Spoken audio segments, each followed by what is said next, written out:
Life is sweet. Let it sweep you off your feet. Hi, I'm Allie, and this is Find Your Joy. And today my guest is Renee Paser-Paull, and her business is Soaring Pathways. Renee works with sexual violence survivors and uses creative methodologies. Renee, hi, welcome, and thank you so much for being here today. Oh, Allie, it's my pleasure to be here with you. Thanks. It's wonderful. So I'm reading, I love these three tenets: release restraints, stand in their power, and create a life filled with love and laughter. Woo, who doesn't want that? That's awesome. So tell me all about it. I'd love to hear some of the methodologies and specifically these three tenets. How do you focus on that, and where do you go to get there?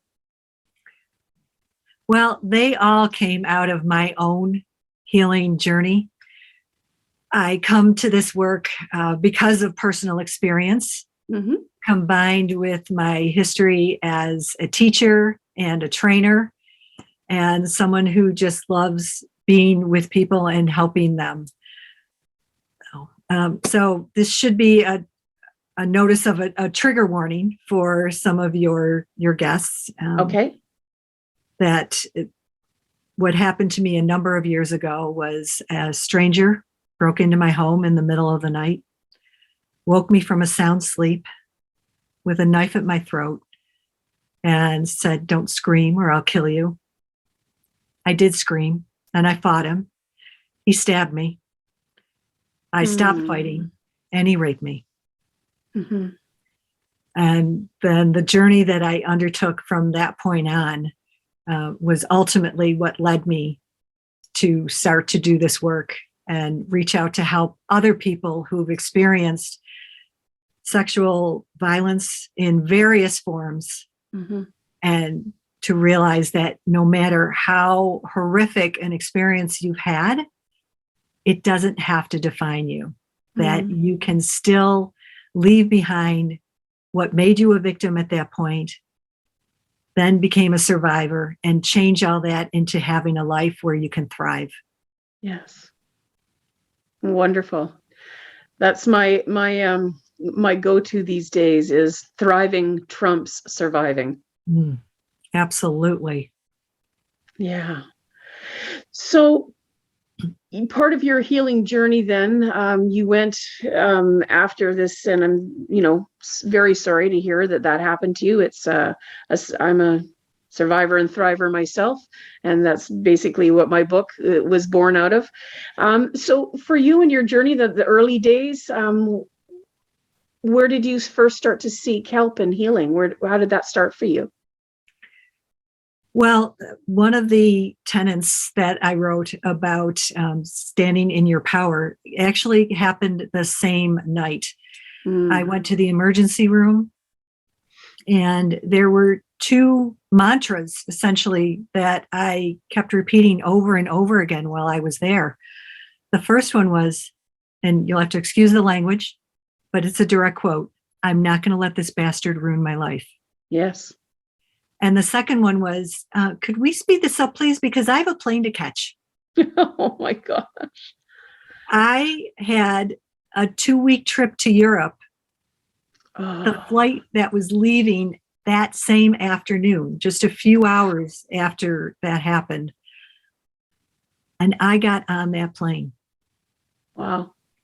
And that trip ended up saving my life in more ways than one. It gave me something to do. It grounded me in what was normal, even though a trip to Europe isn't exactly a normal thing. But for me at that point, it was a normal thing because it was something I'd been looking forward to for months, like we all do with a vacation.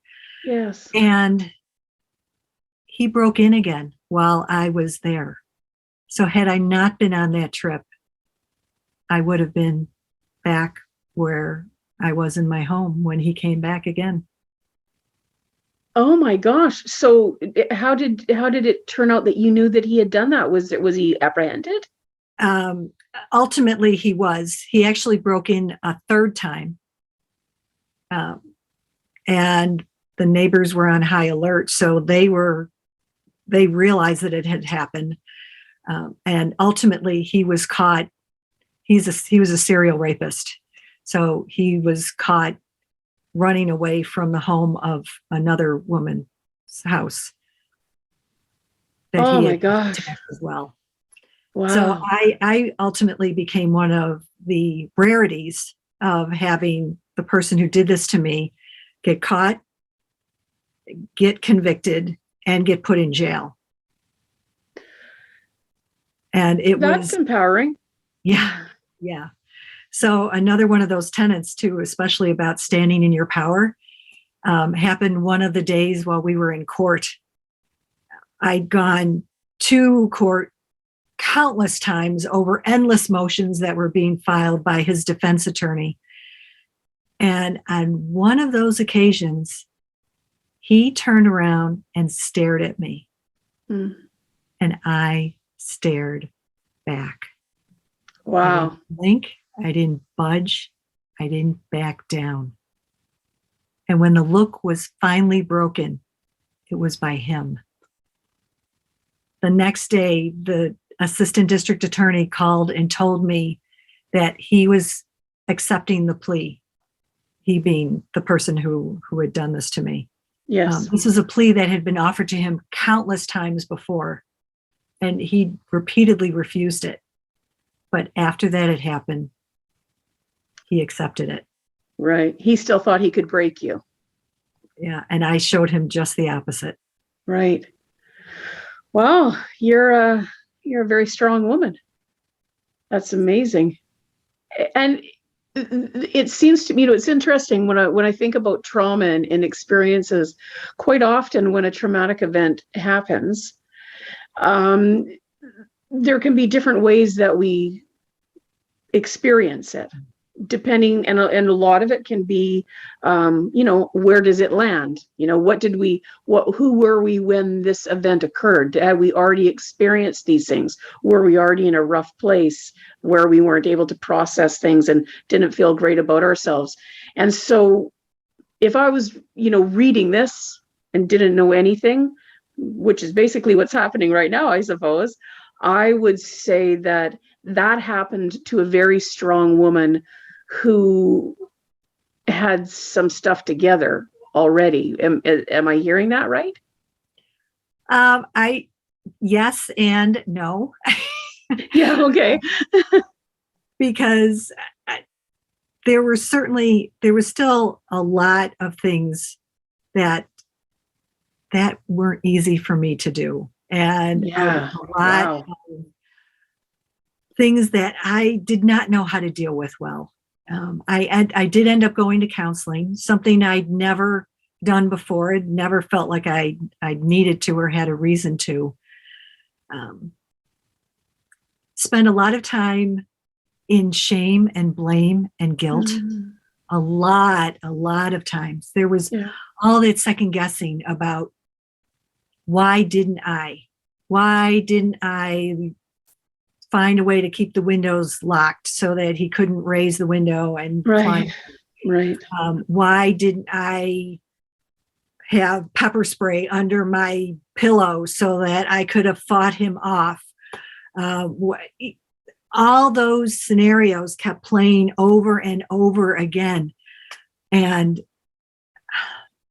it was a broken record that was hard to get past. Yes. It was again, it was a creativity conference that I went to that really helped break through the healing process for me initially. And it was another creativity conference that I attended where I did an exercise that had us take a scenario that we've been struggling with and play it out the way we thought we should have instead of the way it actually did. And take so what happened? What did you do? Okay. And then after that, what was the next step? By the time I did that, finished that exercise and I got through the various steps, I wasn't alive at the end of that episode. Right. And what I found out later was this man that attacked me, he had left another one of his victims. He left her for dead in a bloodbath. She's permanently physically and mentally disabled from what he did to her. Right. Right. So it serves no purpose to second guess what you Yes. did. What's important to remember is that if you're here hearing this, you already won because you did survive. Yes, because you're You here. did what Yeah. it takes to stay here. And now what it's important is to not stay with what happened. Because if I did that, then not only would he be the one in jail, but I'd be in jail too. Exactly. So Inevitably. it's taking that and then saying, okay, what can I do to release what happened? Because I don't want to stay there anymore. I want to be where I can be in joy and be in love and be in laughter and have a life that's filled with those things. That's amazing. And I hear that when you're saying it, that there's a place where there's some, what was I thinking? What I wrote it down so I wouldn't forget, unreasonable shame expectations, where from a woman who had things so together that why would you be sleeping with, bear spray under your pillow, and why would you like it? But I can get it when this happens. It's just we can only think of why if I'd done it different, if I'd done this, if I'd done that, and and I get that could haunt you, and how brilliant that you were able to move past that. So tell me about the creativity. You went to a conference and you started to learn, and something started to shift for you. It did, in fact, yes. It was an exercise where we had to explore what it meant to share the words I am.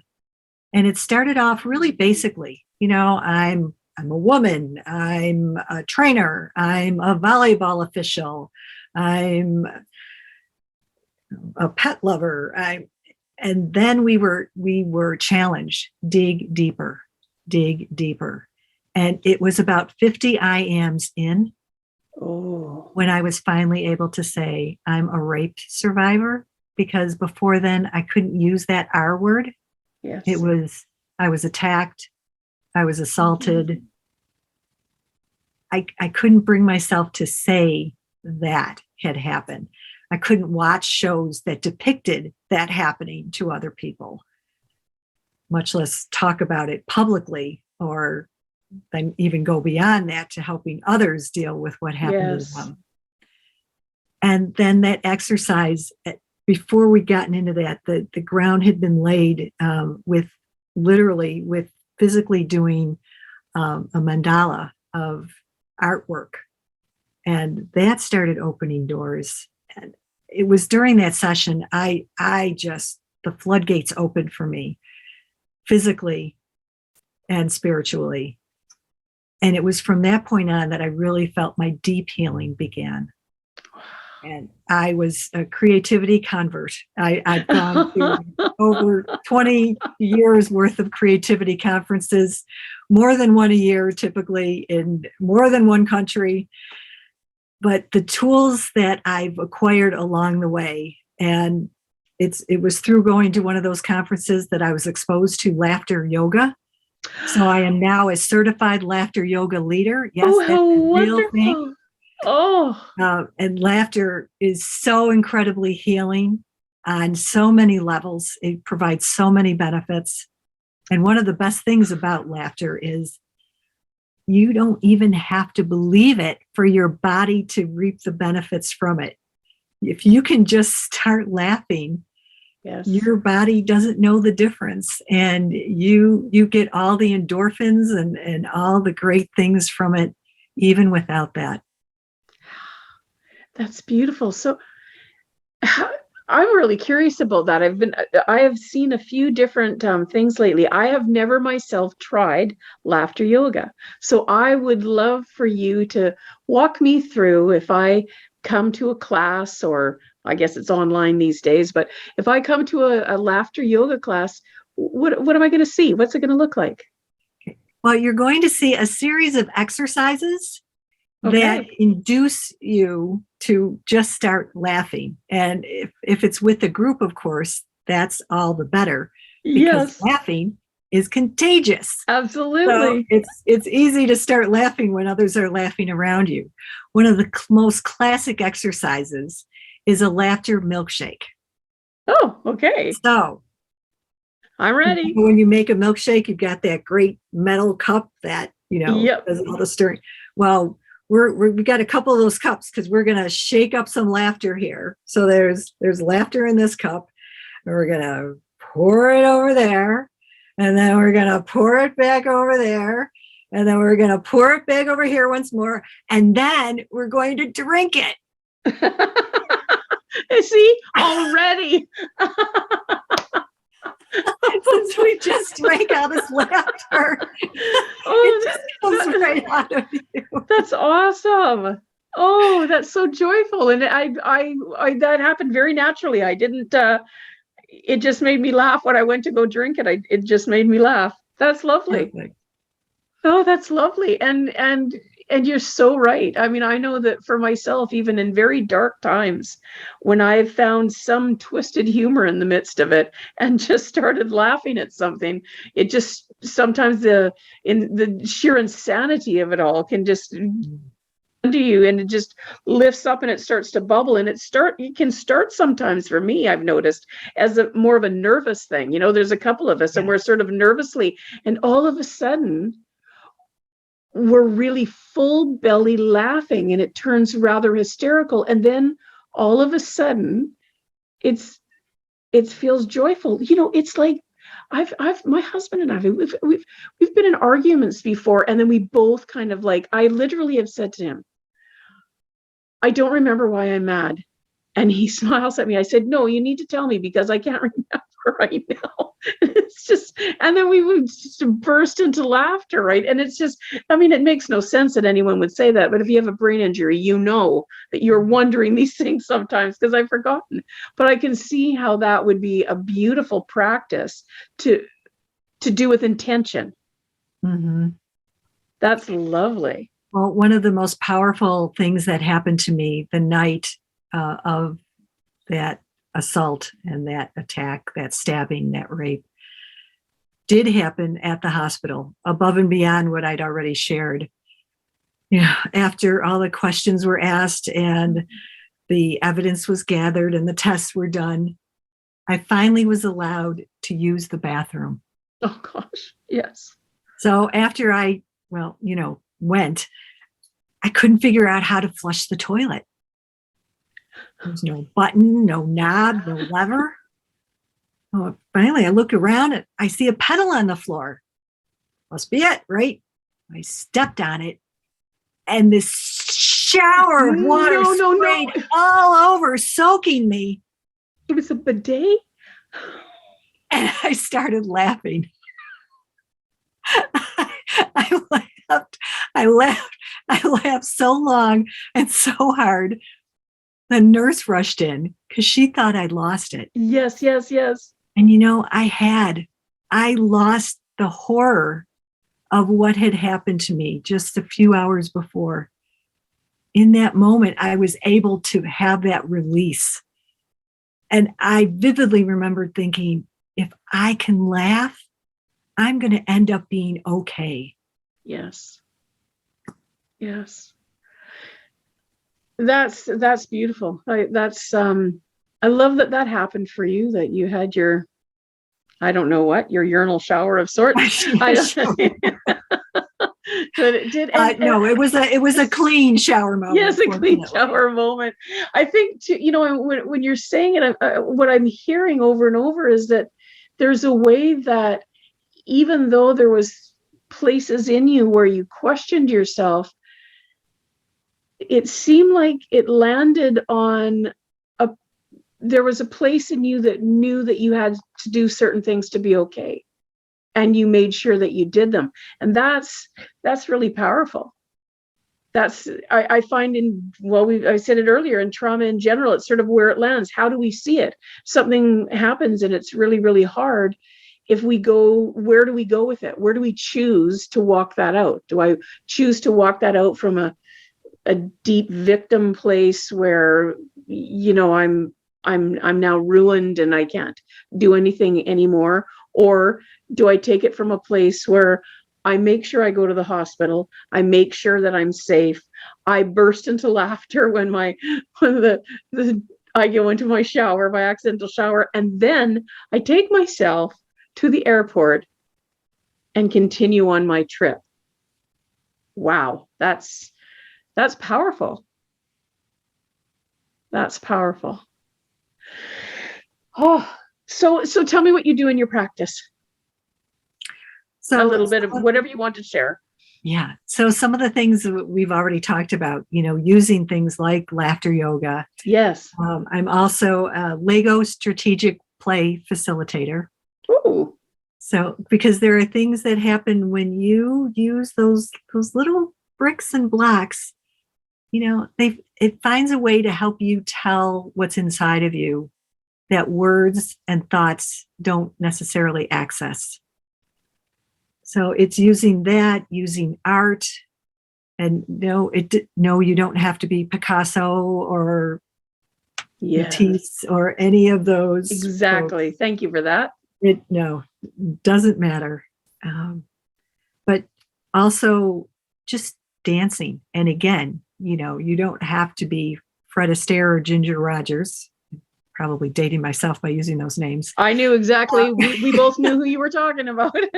But you know, it's a way to let your body help process what's in there and getting it out. Because if you keep it locked inside, it's worse than any infection you get from any cut you have that you can see.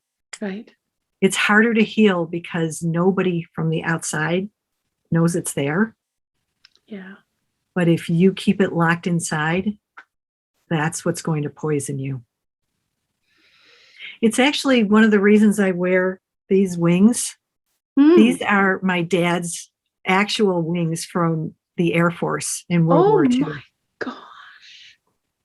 And I didn't learn this until much later in his life, but he absolutely suffered from PTSD from the missions he flew and the things that he had to do, the shrapnel that he died with that was in his body from when his plane was attacked. He never processed those things. He kept them locked up inside, and they would surface at times in bouts of anger, in the 5 heart attacks that he ended up having, in the things that he just couldn't and didn't share. And that was something that I wish I'd known when he was still around and I could have helped him with. Wow, what a journey you've had, and what an incredible gift you are to so many people, I'm sure. I would really love to know, we're going to end here, but first, can you please tell the listeners, how might they get in contact with you? Well, I can be found at some of the usual sources of LinkedIn and Facebook. And my website is soaringpathways.com. My email is also soaringpathways@gmail.com. If anyone is so inclined to reach out, I would love to connect with you. I'm soon going to be starting a group coaching program, in addition to the one-on-ones that I do. Beautiful. That's wonderful. Renee, thank you so much. This was beautiful, and it's a joy to connect with a kindred spirit. It's wonderful, and you're a very strong, incredible, passionate, wonderful, empowered, creative.